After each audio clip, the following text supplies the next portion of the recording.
انتہا کے بعد ذات نبی بلند ہے ذات خدا کے بعد۔ دنیا میں احترام کے قابل ہیں جتنے لوگ، دنیا میں احترام کے قابل ہیں جتنے لوگ، ہم سب کو مانتے ہیں مگر مصطفیٰ کے بعد صلی اللہ علیہ وسلم۔ بڑی خوشی کی بات ہے کہ اس مسجد میں ہم اللہ رب العالمین کے ذکر کے لیے، اس کے رسول کی صفات کو سننے کے لیے، اللہ کے نبی صلی اللہ علیہ وسلم کے طریقے کو جاننے کے لیے اکٹھا ہوئے ہیں۔ اور یہ چھوٹی مجلس ہے لیکن بڑی بابرکت ہے۔ لیکن ہمارے ناظم پروگرام نے سب کچھ الحمدللہ بتایا آپ کو۔ ہم سب کے اس وقت جو صدارت کر رہے ہیں، ہم سب کے صدر شیخ مبارک اللہ سلفی صاحب جو آپ ہی کے گاؤں کے ہیں، وہ اس بزم کی صدارت انجام دے رہے ہیں۔ میرے بھائیوں اور دوستوں، ابھی ہم نے آپ لوگوں نے سنا، سب سے پہلے قرآن کریم کی تلاوت ہوئی، اس کے بعد پھر نعت نبی صلی اللہ علیہ وسلم پیش کیا گیا، جو ہمارے کلمہ طیبہ لا الہ الا اللہ محمد رسول اللہ کا سیدھا مفہوم ہے۔ ایک میں اللہ رب العالمین کے کلام کو بیان کیا گیا، دوسرے میں نبی صلی اللہ علیہ وسلم کے صفات کو بیان کیا گیا۔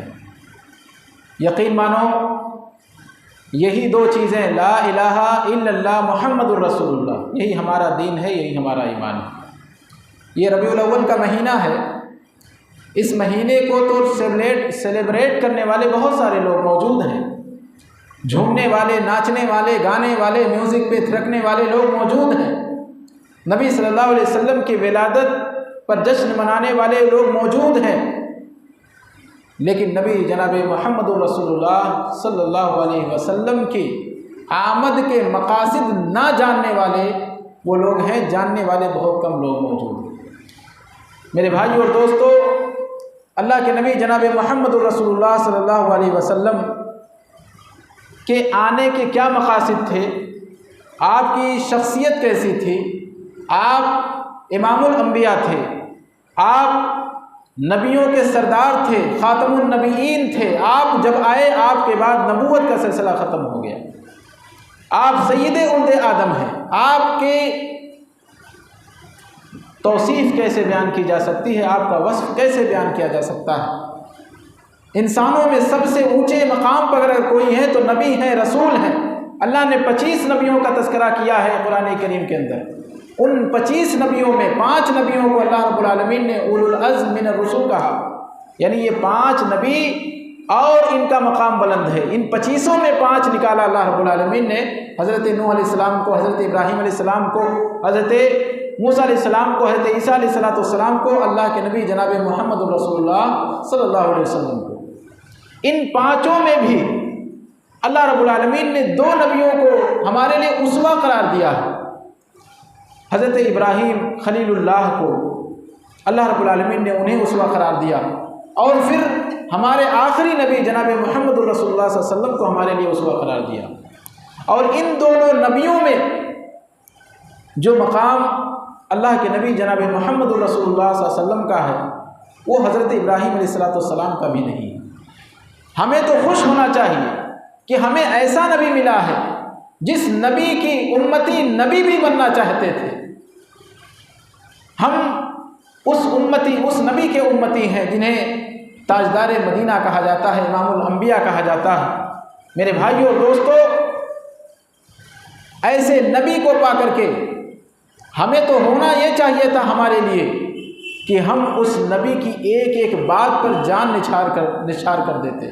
جان نثاری کا یہ عالم ہوتا کہ آپ صلی اللہ علیہ وسلم کی زبان سے ایک بات نکلتی، ہم اس پر عمل کر لیتے۔ آپ صلی اللہ علیہ وسلم کو بھیجے جانے کے جو مقاصد تھے ان کو پڑھتے، ان پر عمل کرتے۔ نبی صلی اللہ علیہ وسلم نے تو راستوں پر بیٹھنے سے منع کیا، صحابہ سے کہا ایاکم الجلوس فی الطرقات، راستوں میں بیٹھنے سے بچو۔ صحابہ نے کہا اللہ کے نبی ہمارے لیے بہت ضروری ہوتا ہے، وہاں بیٹھ کر کے گفت و شنید کرتے ہیں، تجارت کی چیزیں ہوتی ہیں۔ تو اللہ کے نبی صلی اللہ علیہ وسلم نے کہا ٹھیک ہے، اس کے حق کو ادا کرنا، یہاں تو روڈ جام کیا جاتا ہے۔ یہ نبی کی سنت نہیں ہے، نبی کا طریقہ نہیں ہے، یہ جھنڈیاں لگانے سے نبی ماننے والے نہیں ہیں۔ اگر نبی مانیں گے تو نبی کی سنتوں پر عمل کرنے سے نبی مانیں گے۔ نبی صلی اللہ علیہ وسلم کے بھیجے جانے کے جو مقاصد تھے ان کو بروئے کار لانے سے اللہ کے نبی مانیں گے۔ اللہ اور اس کے رسول ہم سے خفا ہے، اگر اس کو راضی نہ کیا گیا تو یقین مانو آج یہ مسلمانوں کی جو ہے حالت ہے اس سے بدتر بھی ہو سکتی ہے۔ میرے بھائیو اور دوستو، میں مختصراً آپ کے سامنے نبی صلی اللہ علیہ وسلم کے یا دیگر نبیوں کے بھیجے جانے کے پہلے عمومی مقاصد بیان کروں گا کہ نبیوں کو کیوں بھیجا گیا اس دنیا کے اندر، یہ عمومی مقاصد کیا تھے۔ اس کے بعد پھر سب سے عظیم شخصیت، سب سے عظیم نبی امام الانبیاء کے آنے کا کیا مقصد تھا جس کے ہم امتی ہیں، اور ہماری کیا ذمہ داری ہے، مختصراً بیان کر کے میں انشاءاللہ بات ختم کرتا ہوں، تاکہ اس ربیع الاول کے مہینے میں جو نبی صلی اللہ علیہ وسلم کی ولادت ہوئی ہے وہ ہم کو سمجھ میں آئے کہ اللہ کے نبی صلی اللہ علیہ وسلم کیوں اس دنیا کے اندر آئے تھے۔ یا تو ہم کو یہ معلوم نہیں ہے کہ 12 ربیع الاول 12 وفات ہے کہ اللہ کے نبی صلی اللہ علیہ وسلم کی ولادت کا دن ہے۔ کیسے معلوم ہوگا جب نبی صلی اللہ علیہ وسلم کے بھیجے جانے کا جو مقصد تھا، تعلیم تھا، کہ اللہ کے نبی صلی اللہ علیہ وسلم علم کو عام کرنے کے لیے آئے تھے۔ آج مسلمانوں کی اکثریت جاہل ہے، مسلمانوں کی اکثریت ناخوادہ ہے، پڑھی لکھی نہیں ہے، اس کو تو اپنے نبی کی ولادت کی تاریخ تک معلوم نہیں ہے۔ پہلے تو یہی 12 وفات کے نام سے مشہور تھا، یہ 12 وفات چل رہا ہے، 12 وفات آنے والا ہے، لیکن جب جہالت تھوڑی ختم ہوئی تب اس کے بعد انہوں نے عید میلاد النبی کا نام دے دیا۔ میرے بھائی اور دوستو، یہ رسوائی پوری دنیا کے اندر جب ہوئی، ان کے منہ پہ تماچے پڑے کہ کیسے لوگ ہیں اپنے نبی کے جو ہے موت کے دن پر یہ خوشی مناتے ہیں، اس کے بعد اس کو عید میلاد النبی کا نام دیا گیا۔ میں اس بحث میں نہیں پڑھنا چاہتا، بس میں یہ کہنا چاہتا ہوں میرے بھائیوں، آپ جا کر کے اپنی کتابوں میں دیکھو، امام احمد رضا خان بریلوی اپنی کتاب مایا ناز کتاب فتاوی رضویہ کے اندر جلد نمبر 26 صفحہ 412، کسی کی مانو نہ مانو، اپنے عالم کی تو مانو، جن کی طرف اپنی نسبت کرتے ان کو تو مانو، فتاوی رضویہ کے اندر صفحہ نمبر جلد نمبر 26 اور صفحہ نمبر 412 سے 415 کے اندر اللہ کے نبی صلی اللہ علیہ وسلم کی ولادت اور وفات پر بحث کرتے ہوئے انہوں نے جو ڈکلیئر کیا ہے، جو تاریخ بتائی ہے، وہ 8 ربیع الاول ہے۔ مسلمانوں اپنے کم سے کم اپنے جو ہے عالم کی بات مانو۔ اللہ کے نبی جناب محمد صلی اللہ علیہ وسلم کی ولادت کب ہوئی؟ آپ سیرت بھی پڑھ لیجئے، میں آپ کو بتاتا ہوں صحیح تاریخ کیا ہے۔ 8 ربیع الاول تو انہوں نے کہا، امام احمد رضا خان نے کہا، لیکن سب سے صحیح جو تاریخ ہے وہ 9 ربیع الاول کی ہے، جیسا کہ شور آفاق ایک کتاب نام آتا ہے الرحیق المختوم کے نام سے، سیرت میں ایک عمدہ کتاب لکھی گئی الرحیق المختوم، علامہ صفی الرحمن مبارک پوری نے اس کتاب کی تالیف کی، اور یہ کتاب مسابقے میں پیش کی گئی، کمپٹیشن میں پیش کیا گیا۔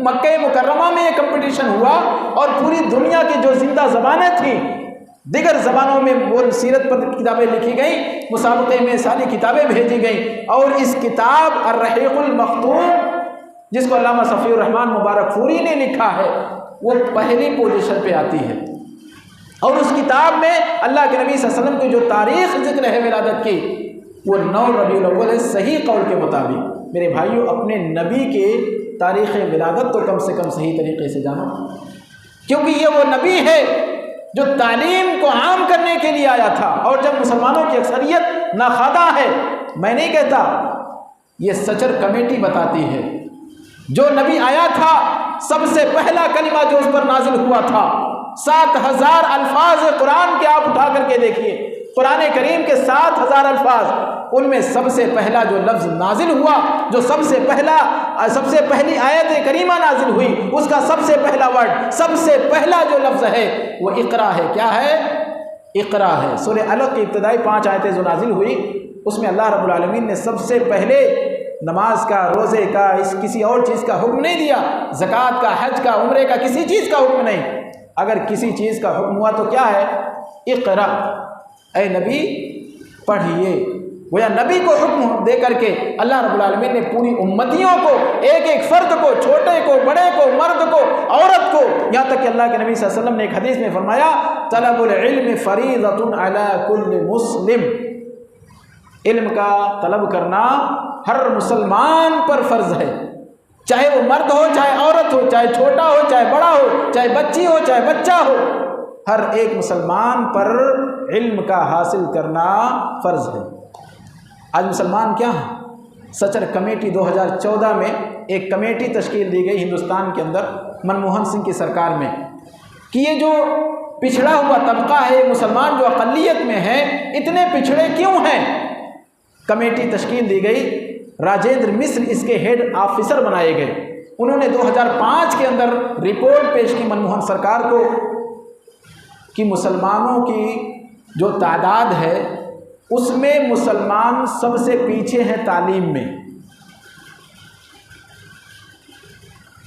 57% صرف مسلمان پڑھے لکھے ہوتے ہیں۔ 100 لوگوں میں 57 لوگ، میں آسان کر کے بتا رہا ہوں، 100 لوگوں میں 57 لوگ صرف مسلمان پڑھے لکھے ہیں، اور اس کے اوپر سب ہیں، اس کے اوپر 65% ہندو ہیں، 74% سکھ ہیں، اس کے اوپر عیسائی ہیں، اور سب سے اونچے پائیدان پہ جین مت ہے 94% کے ساتھ، وہ سب سے اونچے مقام پر ہے۔ جہاں مسلمانوں کو ہونا چاہیے تھا وہاں دوسرے مذہب کے لوگ ہیں۔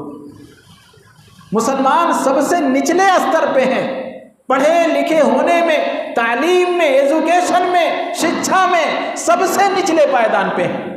اس لیے کہ شاعر نے کہا، حیرت کی تعلیم و ترقی میں ہے پیچھے، جس قوم کا آغاز ہی اقرا سے ہوا تھا۔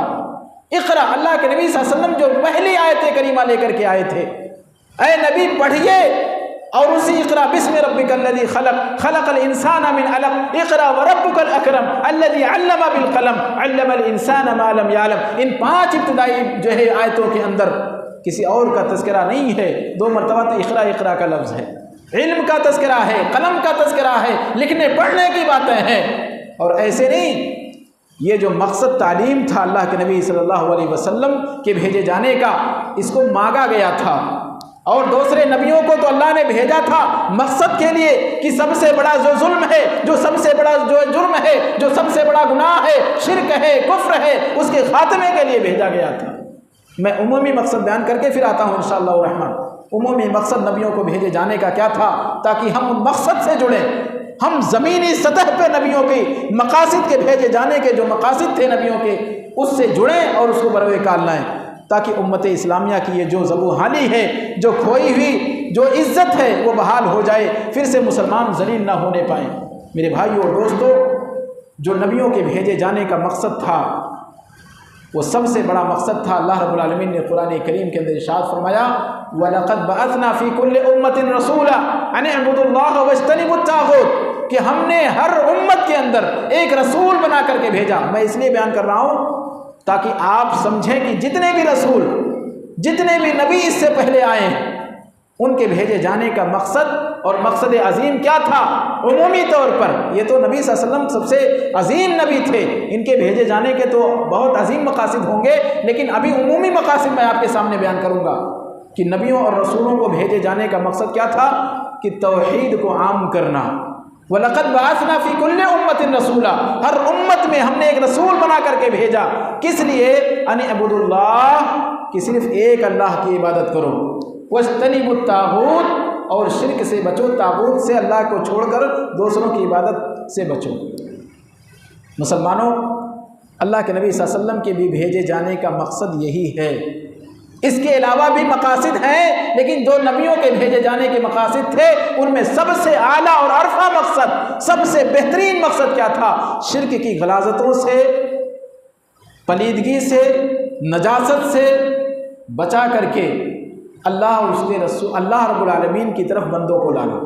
کہ نبی جو آیا تھا اس مقصد کے لیے، تاکہ دوسروں کے سامنے یہ زمین اور یہ جو ہے پیشانی نہ جھکنے پائے، وہی زمین اور وہی پیشانی لے جا کر کے ہم غیروں کے سامنے جھکاتے ہیں۔ نبی ہم سے خوش ہوں گے؟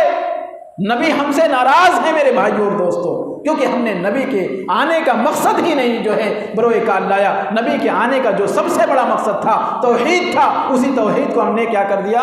تتر بتر کر دیا۔ ہم نے اللہ اور اس کے رسول کی باتوں پر عمل نہیں کیا، ہم کہاں سے سچے مسلمان ہوں گے میرے بھائیوں؟ اللہ رب العالمین نے تو یہ کہا ہے کہ اگر محبت کا دعویٰ کرتے ہو، کہتے ہیں نا وہ نبی سے محبت ہے، ہاں ہمیں بھی محبت ہے، ہمیں بھی خوشی ہے اور ہونی چاہیے، نبی سے محبت ہے، ہونی چاہیے۔ جس کے دل میں نبی سے محبت نہیں، اس کا دل ایمان سے خالی ہے، اس کے دل میں ایمان نہیں ہے میرے بھائیوں اور دوستوں۔ یہ نبی سے محبت ایمان ہے میرے بھائیوں، لیکن نبی سے محبت کا ایک تقاضا بھی ہے۔ کیا ہے؟ اللہ رب العالمین نے معیار قرار دیا، کسوٹی دے دی۔ اگر کہتے ہو کہ نبی ہمارے ہیں تو نبی کی بھی بات ماننی پڑے گی۔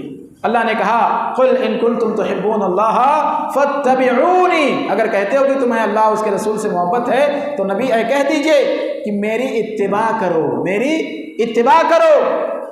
اور اس کا فائدہ کیا ہوگا؟ یحببکم اللہ، اللہ بھی تم سے محبت کرے گا، اور اللہ جب محبت کرے گا تو پوری کائنات آپ سے محبت کرنے لگ جائے گی۔ آج مسلمانوں سے جو نفرتیں ہیں، اس کی وجہ کیا ہے؟ کہ ہم نے اور اللہ اور اس کے رسول کی اتباع چھوڑ دی ہے، ہم نے اللہ اور اس کے رسول کا کہنا ماننا چھوڑ دیا۔ اتباع اور اطاعت کسے کہتے ہیں؟ ایک مرتبہ صحابہ کرام میں نئے صحابہ تھے، میں آپ کو بیان کر دوں۔ ایک مرتبہ صحابہ کرام بھی اس طرح سے نئے مسلمان ہوئے تھے، یعنی فتح مکہ کے بعد غزوہ حنین کا واقعہ ہے۔ اللہ کے نبی صلی اللہ علیہ وسلم جا رہے تھے، صحابہ کرام کی ایک جماعت تھی، انہوں نے ایک قوم کو دیکھا جن مشرکین سے لڑنے کے لیے جا رہے تھے۔ ان کا ایک درخت تھا جسے ذات انواد کہتے تھے۔ کیا کہتے تھے؟ ذات انواد کہتے تھے۔ وہ بیری کا بڑا درخت تھا۔ آپ چلے جائیں سعودی عربیہ یا دیکھیں، ایسے ہی تو صحرا ہے، بیابان ہے، جنگل جھاڑی نہیں ہے، ہمارے یہاں کی طرح ہریالی نہیں ہے۔ وہاں اگر کہیں درخت مل جاتا ہے تو اس کو بڑا بابرکت سمجھتے ہیں۔ پہلے زمانے میں، جاہلیت کے زمانے میں، اللہ کے نبی صلی اللہ علیہ وسلم کے جو نئے صحابہ تھے، مسلمان ہوئے تھے، انہوں نے بھی کہا اللہ کے نبی صلی اللہ علیہ وسلم جیسے ان کا ایک بیری کا درخت ہے، وہ لوگ کیا کرتے ہیں؟ اپنے اس پر ہتھیاروں کو لٹکاتے ہیں اور تبرک یعنی برکت حاصل کرتے ہیں۔ اللہ کے نبی صلی اللہ علیہ وسلم ہمارے لیے بھی ایک ذات انوات مقرر کر دیجئے تاکہ ہم بھی اپنے ہتھیاروں کو اس پر لٹکائیں اور برکت حاصل کریں۔ برکت ہی کے لیے تو جاتے ہیں، وسیلے کے لیے تو جاتے ہیں۔ میرے بھائیوں اور دوستوں، اللہ کے نبی جناب محمد رسول اللہ صلی اللہ علیہ وسلم چونک پڑے، حبیب کبریا غصے میں آ گئے اور کہنے لگے یہ تو ویسے ہی ہے جیسے موسیٰ کی قوم نے موسیٰ سے کہا تھا اجعل لنا الہا کما لہم آلہہ، جیسا ان لوگوں کے ہم معبود ہیں ہمارا بھی ایک معبود مقرر کر دیجئے۔ یہ تو ویسے ہی ہے جیسے موسیٰ کی قوم نے موسیٰ سے کہا تھا۔ کب؟ جب اللہ نے ان کو بحر سمندر سے نکال کر کے نجات دی تھی، تو ایک قوم سے ان کا مواجہہ ہوا، ایک ملاقات ہوئی ایک قوم سے، تو اس قوم کے لوگوں کے پاس ایک معبود تھا اور معبود کی وہ عبادت کرتے تھے، پوجا کرتے تھے۔ تو انہوں نے بھی کہا بنی اسرائیلیوں کی ہمارے لیے بھی ایک معبود ہے۔ میرے بھائیوں، کہنے کا مطلب یہ ہے کہ شرک اللہ کے نبی جناب محمد الرسول اللہ صلی اللہ علیہ وسلم کو پسند نہیں تھا، شرک سے روکنے کے لیے آئے تھے۔ آج امت میں شرک ہے کہ نہیں ہے؟ اور اس کے ساتھ ساتھ میرے بھائیوں، نبیوں کے بھیجے جانے کا مقصد کیا تھا؟ اطاعت تھی، اطاعت۔ جیسا کہ اللہ رب العالمین نے کہا وَمَا أَرْسَلْنَا مِن رَّسُولٍ إِلَّا لِيُطَاعَ بِإِذْنِ اللَّهِ، کہ ہم نے جو بھی رسول بھیجا ہے یہ سب سے عظیم رسول ہیں، ان سے پہلے بھی جو رسول آئے ہیں ان کو جو ہم نے بھیجا ہے تو صرف اس لیے تاکہ ان کی اطاعت کی جائے، تاکہ ان کی اطاعت کی جائے، ان کا کہاں مانا جائے۔ اطاعت کا مطلب سن لیجئے میرے بھائیو، دو لفظ آتا ہے، ایک لفظ آتا ہے اطاعت اور ایک لفظ آتا ہے اتباع۔ اطاعت کا مطلب یہ ہوتا ہے جو کہا ہو نبی نے اس پر عمل کیا جائے، آپ نے جو کہا اس پر عمل کیا جائے، یہ اطاعت ہے۔ قول پر آپ کے اطاعت کی جائے، اس کی فرما برداری کی جائے۔ اس کی مثال آپ سمجھیں، ایک مرتبہ اللہ کے نبی صلی اللہ علیہ وسلم مسجد نبوی کے اندر لوگوں کو کہہ رہے تھے اجلسو، بیٹھ جاؤ۔ عبداللہ ابن مسعود کہتے ہیں کہ میں گیٹ پر پہنچا تھا، اللہ کے نبی صلی اللہ علیہ وسلم کی آواز میرے کانوں سے ٹکرائی، میں وہیں بیٹھ گیا۔ یہ ہوتی ہے اطاعت، یہ ہوتی ہے اطاعت۔ یہ نہیں دیکھا کہ اللہ کے نبی صلی اللہ علیہ وسلم تو دوسرے لوگوں سے کہہ رہے ہیں بیٹھ جاؤ، انہوں نے اپنے اوپر بھی اس کو فٹ کیا اور وہیں پر بیٹھ گئے۔ یہاں نہ جانے کتنے اللہ کے نبی صلی اللہ علیہ وسلم کے اقوال، آپ کے باتیں بیان کی جاتی ہیں کہ اللہ کے نبی صلی اللہ علیہ وسلم کی یہ حدیث ہے، نبی صلی اللہ علیہ وسلم کی یہ حدیث ہے، لیکن ہم کسی اور ولی کی وجہ سے، امام کی وجہ سے، کسی پیر فقیر کی وجہ سے نبی صلی اللہ علیہ وسلم کی باتوں کو کیا کر دیتے ہیں؟ چھوڑ دیتے ہیں۔ میرے بھائیوں، ہے فقط توحید و سنت، امن راحت کا طریق، فتنہ جنگ و جدل تقلید سے پیدا نہ کر۔ گر نہیں ہے جستجوئے حق کی تجھ میں ذوق و شوق، گر نہیں ہے جستجوئے حق کی تجھ میں ذوق و شوق، امتی کہلا کے پیغمبر کو تو رسوا نہ کر۔ ہم نے نبی صلی اللہ علیہ وسلم کی کتنی باتوں کو کسی اور کے کہنے پر چھوڑ دیا ہے کہ فلاں پیر صاحب ہمارے ناراض ہو جائیں گے، ہمارے فلاں مولوی صاحب ناراض ہو جائیں گے، ہمارے امام صاحب جن کی ہم تقلید کرتے ہیں ان کی بات کا کیا ہوگا۔ لوگوں سنو، تمہارے جو امام ہیں یا ہمارے بھی وہی امام ہیں، امام ابو حنیفہ رحمہ اللہ، امام مالک رحمہ اللہ، امام احمد، امام شافعی رحمہ اللہ، ان تمام لوگوں کا قول ہے کہ جب نبی کی بات آ جائے تو میری بات کو دیوار پہ مار دینا۔ نبی صلی اللہ علیہ وسلم کے بھیجے جانے کا مقصد کیا تھا؟ یہی تھا کہ امت میں بعد میں الگ الگ سے 2 اینٹ کی مسجدیں بنا لینا، اس مسجد میں کوئی دوسرا فرقے کا نہ آئے، اس مسلک کا نہ آنے پائے، اگر آ جائے تو مسجد دھلوا لی جائے۔ نہیں میرے بھائیو، نبی صلی اللہ علیہ وسلم نے ہم کو ایک کرنے کے لیے امت مسلمہ قرار دیا، ہمیں مسلمان نام رکھا۔ میرے بھائیو، آج مسلمان بٹے ہوئے ہیں فرقوں میں، آج بٹے ہوئے ہیں ٹکڑیوں میں، آج بٹے ہوئے ہیں نہ جانے کتنے جو ہے فرقہ پرستیوں میں، لیکن میرے بھائیو اور دوستو، ہمیں متحد ہونے کی ضرورت ہے۔ اور اس کے ساتھ اللہ کے نبی جناب محمد رسول اللہ صلی اللہ علیہ وسلم کی جب بعثت کی باری آئی تو سن لیجئے، دیگر نبیوں کے بھیجے جانے کا تو یہ مقصد تھا، آپ کی اطاعت۔ میں نے کہا اطاعت یہ ہے کہ آپ صلی اللہ علیہ وسلم نے جو کہا اس پر عمل کیا جائے۔ اتباع بھی سن لیجئے، پھر اللہ کے نبی صلی اللہ علیہ وسلم کے بعثت کے مقاصد میں بیان کروں گا۔ اتباع کسے کہتے ہیں؟ اتباع یہ ہے کہ آپ صلی اللہ علیہ وسلم نے جو کیا ہو اس کو کیا جائے بغیر چو چرا۔ اس کی مثال بھی میں آپ کے سامنے دیتا ہوں کہ ایک مرتبہ اللہ کے نبی جناب محمد رسول اللہ صلی اللہ علیہ وسلم لوہے کی انگوٹھی بنواتے ہیں، سارے صحابہ لوہے کی انگوٹھی بنوانے شروع کر دی، بنوانے لگے، پہننے لگے۔ اللہ کے نبی صلی اللہ علیہ وسلم نے لوہے کی انگوٹھی نکالی، پھینک دی، سارے صحابہ نے انگوٹھیاں نکالنی شروع کر دی اور پھینکنی شروع کر دی، سارے صحابہ نے لوہے کی انگوٹھیاں پھینک دی۔ ایک مرتبہ اور واقعہ آتا ہے، اللہ کے نبی صلی اللہ علیہ وسلم نماز پڑھا رہے تھے جوتے میں۔ کچھ لوگ ہوتے ہیں جوتے میں نماز پڑھنے کو مکروہ سمجھتے ہیں، ناپسند کرتے ہیں۔ میں ان سے کہنا چاہوں گا، اللہ کے نبی جناب محمد رسول اللہ صلی اللہ علیہ وسلم کی سنت، نبی کا طریقہ تھا جوتے میں نماز پڑھنا۔ آج ہم تو نجاستوں میں رہتے ہیں، گندگیوں میں رہتے ہیں، اس لیے ہم مکروہ سمجھتے ہیں، لیکن وہ نبی پاک تھے جن کے جوتیاں تک پاک تھی۔ میرے بھائیوں، ان کی جوتیاں تک پاک تھیں، اور اسی جوتی میں اللہ کے نبی صلی اللہ علیہ وسلم نماز پڑھا کرتے تھے۔ ایک مرتبہ نماز پڑھ رہے تھے، اٹھاؤ بخاری شریف، اللہ کے نبی صلی اللہ علیہ وسلم نماز پڑھاتے پڑھاتے اپنی جوتیوں کو نکال کر کے بغل سے سائڈ میں رکھ دیتے ہیں۔ سارے صحابہ بھی جوتے میں نماز پڑھ رہے ہیں، دیکھا اللہ کے نبی صلی اللہ علیہ وسلم نے اپنی جوتی اٹھائی اور سائڈ میں رکھ دی۔ اب سارے صحابہ نے اپنی اپنی جوتیاں نکال کر کے اپنے سائڈ میں رکھنی شروع کر دی۔ اللہ کے نبی صلی اللہ علیہ وسلم نماز سے فارغ ہوئے، پوچھا مالی اراکم خلاتم نعالکم، کیا ہوا؟ میں نے تمہیں دیکھا تم نے اپنی اپنی جوتیاں نکال کر کے سائڈ میں رکھنی شروع کر دی۔ صحابہ نے کہا اللہ کے نبی ہم نے آپ کو کرتے ہوئے دیکھا تھا۔ یہ ہوتی ہے اتباع، یہ ہوتی ہے اتباع کہ نبی نے سینے پہ ہاتھ باندھا تو ہم سینے پہ ہاتھ باندھیں گے، نبی نے آمین بالجہر کہا تو ہمیں آمین بالجہر کریں گے، نبی نے اور کس طرح نماز پڑھی ہے اس طرح ہم نماز پڑھیں گے، تو پھر وہ ہوتی ہے اتباع۔ اسی لیے اللہ کے نبی صلی اللہ علیہ وسلم فرماتے ہیں صلو کما رأیتمونی اصلی، تم نماز ویسے پڑھو جیسے تم نے مجھے نماز پڑھتے ہوئے دیکھا ہے۔ اب کس نے دیکھا ہے؟ صحابہ نے دیکھا ہے۔ اور صحابہ کی نماز کیسی تھی؟ نہ نماز حنفی تھی، نہ نماز شافعی تھی، نہ نماز حنبلی تھی۔ کوئی بھی اٹھا کر کے دکھا دے کسی کی بھی نماز نبی کے نماز سے جدا ہو تو خدا کی قسم میں کسی بھی مسلک کو قبول کرنے کے لیے تیار ہوں، لیکن پہلے دکھاؤ تو وہ سب کی نماز کیا تھی؟ نماز محمدی تھی۔ میرے بھائیوں، ہم نے اپنے نبی کو نہیں جانا، ہم نے اپنی نبی کی سنتوں کو پامال کرنا سیکھا۔ میرے بھائیو اور دوستو، نبی کی سنتوں کو عملی جامہ پہناؤ، یہ نبی کی اتباع ہوگی، نبی کی اطاعت ہوگی۔ اور یاد رکھیے گا، اتباع اور اطاعت میں آپ دیکھو اللہ کے نبی کا عقیدہ کیسا تھا، آپ کے عقیدے میں آپ کی اتباع۔ ہمارے لوگوں کا تو عقیدہ بھی الگ الگ ہے، اس فرقے والے لوگوں کا عقیدہ یہ ہے، اس کا عقیدہ یہ ہے، کسی کا بھی عقیدہ نبی کے عقیدے سے اگر میچ کرتا ہے، میل کھاتا ہے کہ نبی کا کیا عقیدہ تھا، صحابہ کا کیا عقیدہ تھا، تو اس وقت میں چیلنج کے ساتھ کہتا ہوں کہ وہ اہل الحدیث کا عقیدہ اور کسی اور کا عقیدہ نہیں ہے میرے بھائی، اس لیے کہ یہ صرف اور صرف کتاب اللہ اور سنت رسول پر عمل پیرا ہونا، اور اسی کتاب اللہ اور سنت رسول کو اللہ کے نبی نے ہمارے لیے ضمانت قرار دیا ہے۔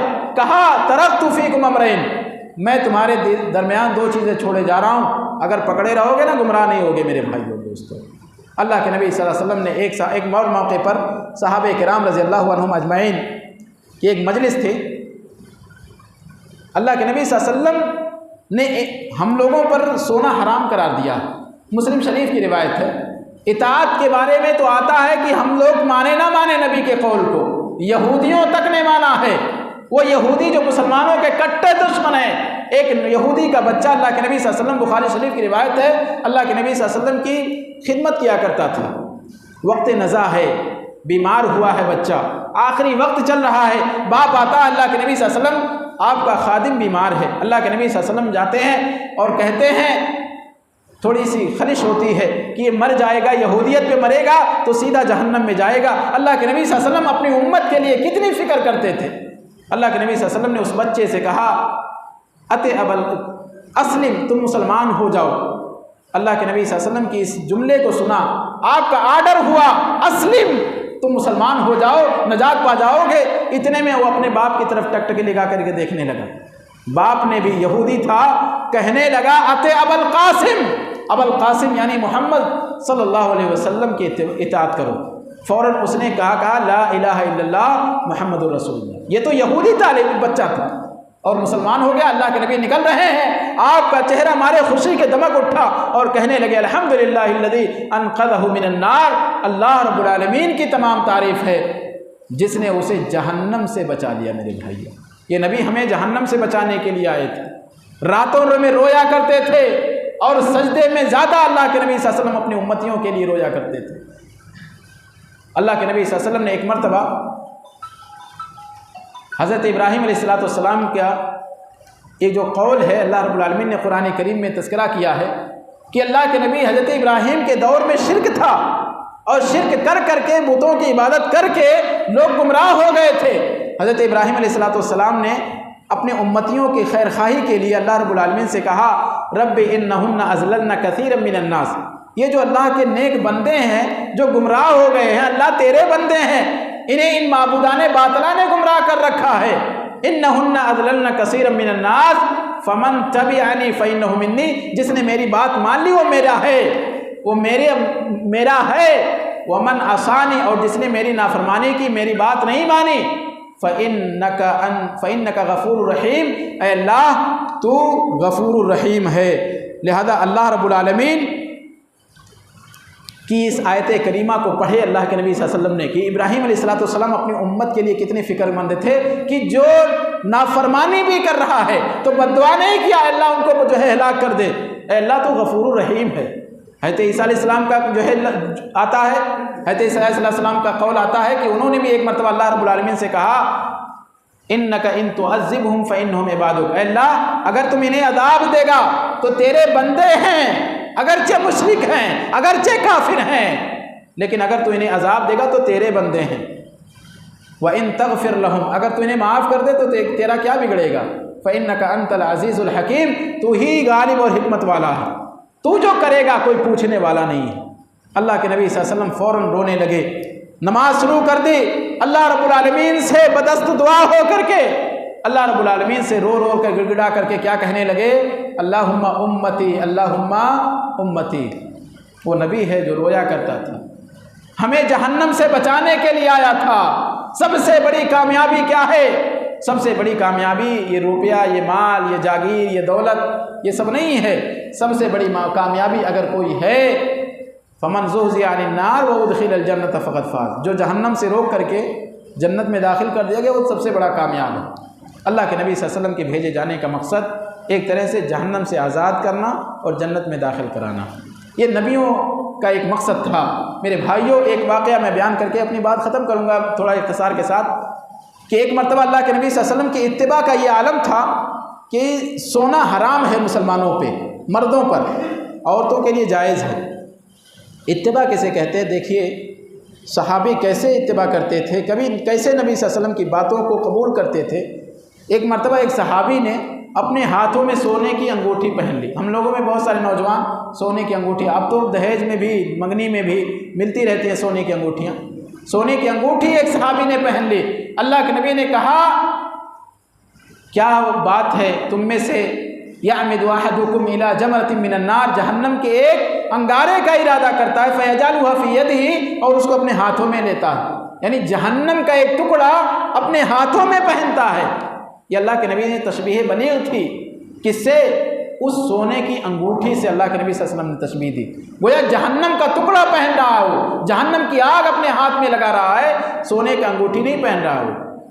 اللہ کے نبی صلی اللہ علیہ وسلم نے سونے کی انگوٹھی نکالی اور دور پھینک دی۔ میرے بھائی اور دوستو، تمام صحابہ موجود تھے۔ اللہ کے نبی صلی اللہ علیہ وسلم کے چلے جانے کے بعد صحابہ نے کہا انگوٹھی لے لو، اس سے فائدہ اٹھاؤ، تم نہ پہنو، اپنی عورتوں میں سے کسی کو دے دو، یا اس کو بیچ کر کے اس کی قیمت سے فائدہ اٹھاؤ، لیکن قربان جائیے اس صحابی رسول پر کہ انہوں نے کہا میں اس انگوٹھی کو کیسے اپنے ہاتھ سے لگاؤں، اس انگوٹھی کو کیسے اپنے ہاتھ میں لے لوں جس کو نبی نے اپنے ہاتھوں سے دور پھینک دیا، جسے اپنی نظر رحمت سے دور کر دیا۔ وہ سونے کی انگوٹھی چلی جائے مجھے کوئی پرواہ نہیں ہے، لیکن نبی صلی اللہ علیہ وسلم مجھ سے ناراض نہ ہونے پائیں۔ اس لیے میرے بھائی اور دوستو، نبی صلی اللہ علیہ وسلم کے بھیجے جانے کا مقصد کیا تھا؟ دیگر نبیوں کے بھیجے جانے کا جو مقصد تھا شرک سے بچانا اور دوسرے نبی کی اتباع اور نبی کی اطاعت۔ اب نبی صلی اللہ علیہ وسلم کی جو بات آتی ہے تو اختصار کے ساتھ یہ ہے کہ نبی صلی اللہ علیہ وسلم کو جو بھیجا گیا، اللہ کے نبی صلی اللہ علیہ وسلم نے کئی حدیثوں میں بیان کیا، وَإِذْتُ لِأُتَمِّمَ مَكَارِمَ الْأَخْلَاقِ۔ اب نبی عظیم ہے نا، اب اس عظیم نبی کے بھیجے جانے کا مقصد بھی عظیم ہوگا۔ اللہ کے نبی بیان کرتے ہیں کہ جو مجھے بھیجا گیا ہے تو مکارم اخلاق، اچھے عادات، اچھے اطوار کو مکمل کرنے کے لیے بھیجا گیا ہے، حسن اخلاق کی تکمیل کے لیے بھیجا گیا ہے۔ میرے بھائیو، نبی کا اخلاق کیسا تھا؟ اللہ رب العالمین نے خود گواہی دی، وَإِنَّكَ لَعَلَىٰ خُلُقٍ عَظِيمٍ، اے نبی آپ اخلاق کے اونچے مرتبے پہ فائز ہیں۔ نبی سے محبت ہمیں کیوں ہے؟ ایک وجہ کیا ہے؟ آپ کے جمال کی وجہ سے ہمیں محبت ہے۔ آپ سے خوبصورت کوئی دنیا میں نہیں آیا، جیسا کہ ابھی آپ نے نعت نبی میں ملاحظہ کیا۔ آپ کے جمال کی وجہ سے، آپ کے کمال کی وجہ سے، کمال یہ ہے کہ انسان خوبصورت ہوتا ہے لیکن خوبصیرت نہیں ہوتا ہے، اور کمال یہ ہے کہ خوبصورت بھی ہو اور خوبصیرت بھی ہو، اس کا ظاہر بھی خوبصورت ہو اور اس کا باطن بھی خوبصورت ہو۔ اللہ کے نبی صلی اللہ علیہ وسلم ظاہراً خوبصورت تھے اور باطناً بھی خوبصورت تھے۔ اور تیسری وجہ ہم اللہ کے نبی سے محبت جو کرتے ہیں وہ یہ ہے کہ اللہ کے نبی صلی اللہ علیہ وسلم کے کمالات کے ساتھ ساتھ، جمالات کے ساتھ ساتھ آپ کے احسانات ہم پر بہت عظیم ہیں۔ اس لیے میرے بھائیو، نبی صلی اللہ علیہ وسلم کے بھیجے جانے کے جو مقاصد ہیں، اخلاق کو بروئے کار لائے جائے۔ میں اس سیر کے ساتھ اپنی بات ختم کرتا ہوں کہ تحریر سے ممکن ہے نہ تقریر سے ممکن، تحریر سے ممکن ہے نہ تقریر سے ممکن وہ کام جو انسان کا کردار کرے ہے، وہ کام جو انسان کا کردار کرے ہے۔ یہ ناچتی گاتی ہوئی اس دور کی تہذیب نہ جانیے کس کرب کا اظہار کرے۔